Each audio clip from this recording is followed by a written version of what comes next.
Hey everyone, so I thought today I would do my talk on high culture versus low culture.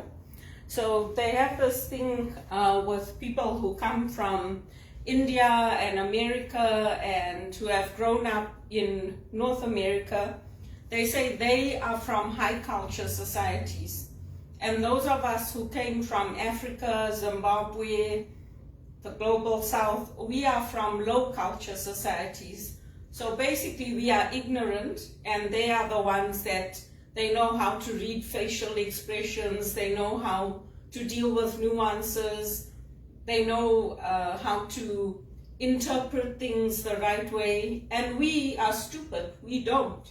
So we are the people who come from rural backgrounds, we are the people who come from uneducated cultures, we come from places that don't know better. And I would argue it's actually the opposite. Because if you talk to them, if you deal with them in daily life, they take everything in a combative way. Whatever you say to them, whatever you do, they don't even give you a chance. And it's like, hello. So we have this thing in Africa where we say, remember the storyteller. When our history books are written, when our learning is done, our education, who's writing those stories? Who's the author? It's not us. It's the white man. So that is being told from a lens of the Indians who come from, they have their own universities, so do we. But they'll go all over the world telling people that we are from low culture societies and people from India are from high culture societies. It's not necessarily the case. If you talk to any of the Indian girls that have left India and that have come here, and you ask them, why did you leave? I mean, you had great leaders. You had Indira Gandhi, you had women leaders in Pakistan, and they're like, oh yeah, that's on the outside. They just figure we don't have any rights in India. We can't do what we want. There was one girl I worked with at Teleperformance. She came here and she used to come to work drunk every day. And I used to say to her, what's wrong with you? You coming into the office like this? And she's like, shh, don't say anything. They covered for her. They put her onto one of the best campaigns. They put her onto Scotiabank or some of the other campaigns that they have. And I was like, what? You know, there's other people that do the smallest things and we get fired right away. And I can tell you now, it's not because of we did anything wrong, it's discrimination.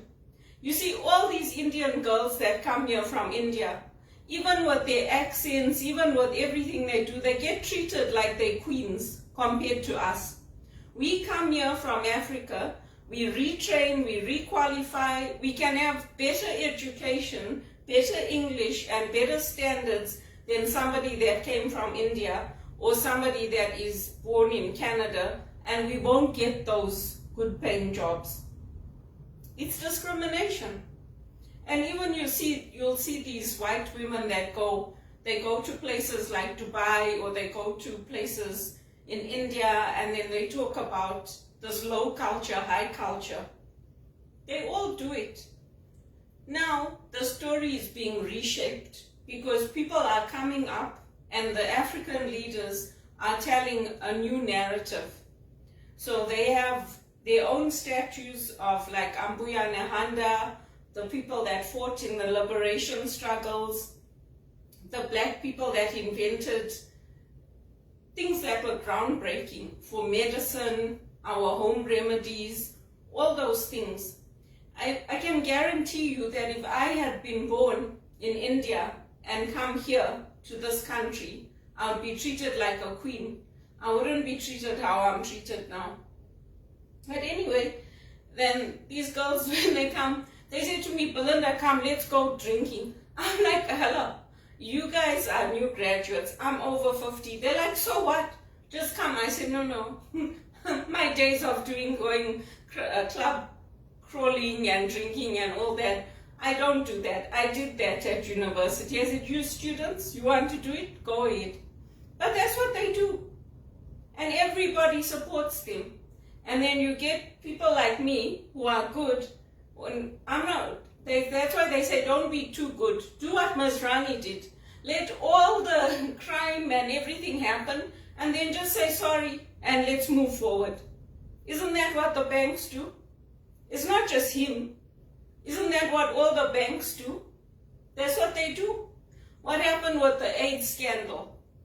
When people were dying in Africa, all the headlines were saying, oh yeah, they're promiscuous. Look at this. Look at how many people are dying. Oh, they got that AIDS from a monkey, and look how many people are infected. Now, this happened in 76, 77. I was still a little girl. And then through the 80s, we saw the rise in AIDS. And people used to talk in the community. They're like, no, it can't be. It can't be. How can it just ravage the continent like that? I mean, we're not all promiscuous just because we come from Africa. Don't treat us like we prostitutes. They're like, no, they must have been putting their blood in them when they do the blood transfusions and that. Now, what did the report come out in England? The Conservative government is giving those families money. Those people are dead and gone. Yes, give the money, pay, but it's not going to bring their lives back. It's absolutely disgusting. This whole culture is based on treating us like experiments. Even when I went and I had that psychiatric test done, the files were already created. They already knew what they were going to do. And they had a file set up where I had to log in, and I told them I'm not doing it. And I told him, I said, my doctor told me to get a lawyer. I've got a lawyer. And I told the police as well. And my doctor said the email you sent to the police was very good. He kept all my emails. Every email I sent to Credit Suisse, to the banks, to my lawyers, even if they wipe my computer, my doctor's got every email and he's got it backed up. Because it's wrong. So now, after all these years, that contaminated blood went from America to England and people died, and they did it intentionally. They knew what they were doing. They absolutely fucking knew what they were doing, and it's bullshit. So, I mean, if you make a mistake, it's one thing. But when you do it deliberately, it's another thing. And they have it documented that they knew what they were doing. Just like the banks knew what was happening to me and they did it intentionally. After I said, no, I don't want to be friends with the executive. I mean, really? And don't tell me it's not discrimination. It is discrimination. It is absolutely discrimination. The doctors do it all the time. They push the medications, they push the vitamins, they push for things that you may not necessarily need. Even with this pandemic, I didn't want to get that vaccine. But they basically told me if you don't get the vaccine, they're going to let people go. So I took the vaccines, even when I was working at home. And I sent copies of my certificates to my doctor and to the workplace. I mean, I don't have anyone there. I don't have a rich grandfather that's going to say, yeah, don't work. But I don't know what they put into me. Those vaccines were still new. Usually it takes time. They develop vaccines, they test them. People were dying, and people were saying that that was part of the wave of when you get a pandemic, that those vaccines may or may not have worked. So, I mean, it's just ridiculous. I mean, I supported Macron, I supported all of these people, but when it came to that, I did not support it. I supported the Conservatives. Because people should have had a choice. I mean, we were basically told, you will not be able to eat out, you will not be able to go to church, you will not be able to go to restaurants. We will shut your life down. That's basically what we were told. If I was like Novak and I had $1 million in my bank account, I'd have also said, go to hell. I'm not doing it. That they treat us like this because they know we might be educated, we might be qualified, But they can make up their own research to say that we are the ignorant ones because we come from deepest, darkest Africa. They must go and visit our countries to see how peaceful they are and how peace-loving they are. They must go and see it. Because honestly, me, I'm sick of this shit. I'm really sick of it. The low culture, high culture, we are the high culture. Don't give us your crap about you being the high culture and we are the low culture. Absolutely not. You had all the immigrants come and build up your countries. That's why you can boast about it. Without all the immigrants, where would you be? Nowhere. It's the same as Russia going and attacking Ukraine, unprovoked. Since when? Since like World War II, World War III?